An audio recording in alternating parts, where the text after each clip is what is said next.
வணக்கம் நண்பர்களே. இப்போ பார்த்தீங்கன்னா, நம்ம மனுஷங்க உயிர் வாழலாம், தப்பு கிடையாது.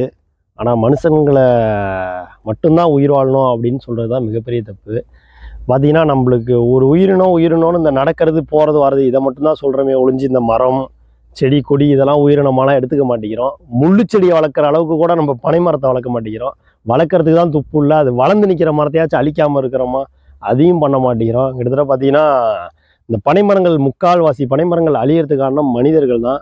ஒன்று வந்து இந்த மரம் செய்கிறதுக்கு இதுக்கெல்லாம் வெட்டிட்டு அதுலேயோ ஒன்று இது பண்ணிட்டு வெட்டிட்டு போயிடுறாங்க. அதை நட்டு வைக்கிறது கிடையாது. இன்னொரு விஷயம் பார்த்தீங்கன்னா, இந்த சின்ன சின்ன பொருள் இந்த ஏரி வெட்டு வேலைக்கெல்லாம் வந்துடுறாங்க கிராமப்புறத்தில். அவங்களுக்கு தெரிஞ்சவங்க பனைமரத்து பக்கத்தில் பற்ற வைக்க மாட்டேங்கிறாங்க. அவங்க மட்டும் கிடையாது, அப்புறம் சாதாரண இந்த சிகரெட்டு குடிச்சு தூக்கி போடும்போது தூக்கி போட்டு போயிடுறது. அப்புறமேல என்ன பண்ணிடுறாங்க, இந்த ரோட்டோரத்தில் நிற்கிறவங்க சும்மா நார்மலாக அந்த இது பண்ணுறதுக்காக பற்ற வச்சு விட்றாங்க. அது மேலே வரைக்கும் போயிட்டு இதாகிடுது. க்ளீன் பண்ண முடியலன்னா அதை அப்படியே விட்டோம்னா அதுவே க்ளீன் ஆகிக்கும். இப்போ என்ன பண்ணிட்டாங்கன்னா, இந்த இடத்தெல்லாம் க்ளீன் பண்ணி ஒரு இடத்துல குமிச்சிட்டு அந்த இடத்த பற்ற வச்சு விட்டாங்க. பற்ற வச்சு விட்டு என்ன ஆகிடுச்சு, அது மேலே வரைக்கும் போயிட்டு பனைமரங்கள் கிட்டத்தட்ட ஒரு இந்த இடத்துல உள்ள பனைமரங்கள் 10 பனைமரங்கள் செத்துருக்கு. இந்த மாதிரியே கிட்டத்தட்ட நானும் சுற்றுவட்டாரத்தில் எல்லா இடத்துலையும் பார்த்துட்டு வந்துட்டேன். ஒரு 500லேருந்து 600 மரங்கள் பனைமரங்கள் வந்து இறந்து போயிடுச்சு. அதில் ஒரு 100-200 மரங்கள் வந்து திரும்பி பிழைக்கிறதுக்கு வாய்ப்பு இருக்குது. ஆனால் மீதி ஒரு 400 மரங்கள் எனக்கு தெரிஞ்சு பிழைக்கிறதுக்கு வாய்ப்பே இல்லை. அது ஏன்னா மேல் வரைக்கும் உச்ச வரைக்குமே கருகிடுச்சு.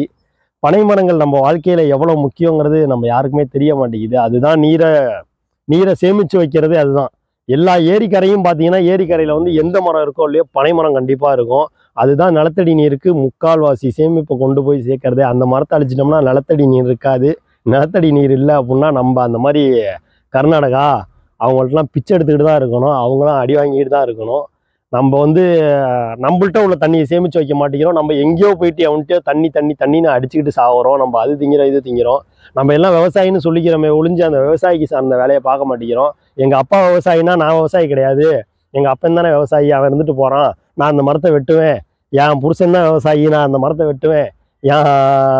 என் அப்பா தான் விவசாயி, நானும் இந்த மரத்தை வெட்டுவேன். திரும்பி மாறி வெட்டிக்கிட்டு இருந்தீங்கன்னா நம்ம ஒரு காலத்தில் சோறுக்கு திண்டாட வேண்டிய கடமை வந்துடும்.